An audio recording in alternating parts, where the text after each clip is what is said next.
are the different kinds of skill sets that you might expect to find with someone who is psychic.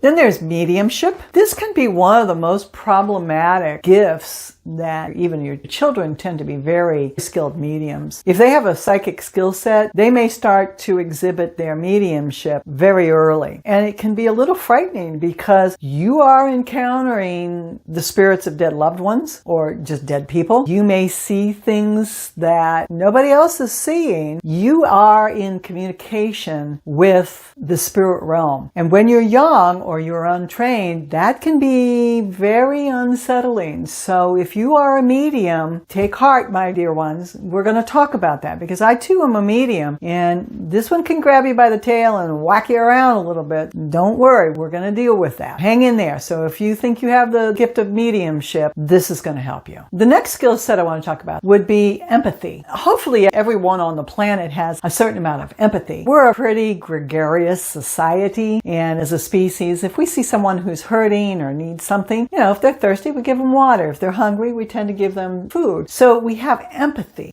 Being an empath, this one is as problematic as being a medium because empaths are highly sensitive to frequencies and energies, specifically the emotions of other people. And if you are an empath and untrained, a lot of empaths I know don't have healthy boundaries or any boundaries at all. I know I didn't for the majority of my life. And people without healthy boundaries, this can set you up for all sorts of issues. You can become a breeding ground for unhealthy relationships, dead-end jobs. If you're an empath, you're going to learn how to take care of that because it is a gift, but unmanaged, this one will run you over. Trust me.